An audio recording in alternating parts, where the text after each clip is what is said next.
আজকাল প্রায়শই বহু মা বাবাকে এটা বলতে শোনা যায় যে আমার বাচ্চা প্রচণ্ড জেদ করে, ভীষণভাবে কিন্তু পড়াশোনার প্রতি অমনোযোগী, কোনো বড়দের কথা বললে শোনে না, অতিরিক্ত রাগ বেড়ে যাচ্ছে। আমার বাচ্চাকে তাহলে পাগল হয়ে যাচ্ছে, ওকে অ্যাবনর্মাল, আর 5টা বাচ্চার মতন কেন নয়, ইত্যাদি নানান রকমের অভিযোগ কিন্তু বহু মা বাবা চেম্বারে এসে করে থাকেন। কিন্তু ম্যাক্সিমাম ক্ষেত্রে দেখা যায় যে এই জিনিসটা কিন্তু ওভার গ্র্যাটিফিকেশনের ফলেই কিন্তু তৈরি হচ্ছে। বাচ্চা যখন অতিরিক্তভাবে দেখছে যে আমি যা চাইছি এবং যেভাবে চাইছি আমি পেয়ে যাচ্ছি, তখন কিন্তু বাচ্চার মধ্যে একটা রং মেসেজ তৈরি হচ্ছে।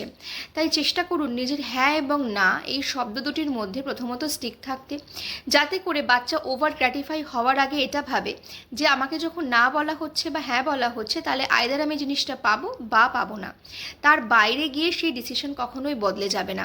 তাই নিজের ডিসিশনের প্রতি সবার আগে শক্ত থাকাটা ভীষণভাবে প্রয়োজন।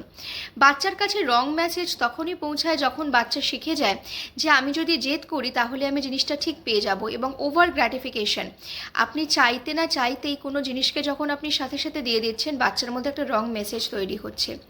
একটা জেনারেশন, প্রত্যেকটা জেনারেশনের মতনই কিন্তু একটা একটা জেনারেশনের তার নিজস্ব কিছু বৈশিষ্ট্য থাকে। তেমনই কিছু জেনারেশনের মধ্যে এই বৈশিষ্ট্যটাও দেখতে পাওয়া যায় যে তারা হয়তো একটু বেশি পরিমাণে জেদ করছে। তাই সব কিছুকে অ্যাবনর্মালিটির খাতে না দেখে আপনি যদি একটুভাবে অন্যরকমভাবেও যদি একটু ভাবতে পারেন বা একটু অন্যরকমভাবেও যদি আপনি দেখার চেষ্টা করতে পারেন, তাহলে আপনি বুঝতে পারবেন যে এটা একটা জেনারেশনের প্রভাব।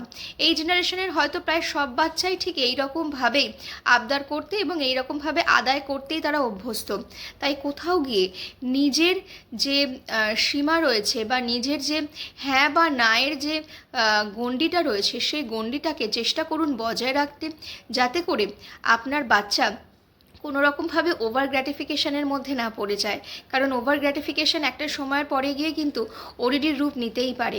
তাই সব কিছুকে অ্যাবনর্মালিটির খাতে না ফেলে বা সাইকোলজিস্ট কনসাল্ট করাই প্রয়োজন, আদারওয়াইজ আমার আর বাচ্চাকে সুস্থ করা সম্ভব নয়, এই চিন্তার মধ্যে নিজের মানসিকতাকে না ভাসিয়ে দিয়ে নিজেদের মধ্যে সেই বিষয়গুলোকে নিয়ে চেষ্টা করুন আলোচনা করবার, এবং নিজেদের বিহেভিয়ার প্যাটার্নকে একটু যদি পারেন তাহলে সেই বিষয়গুলোকে নিয়ে নিজেদের মধ্যে সচেতনতা বজায় রাখার। সুস্থ থাকুন, ভালো থাকুন।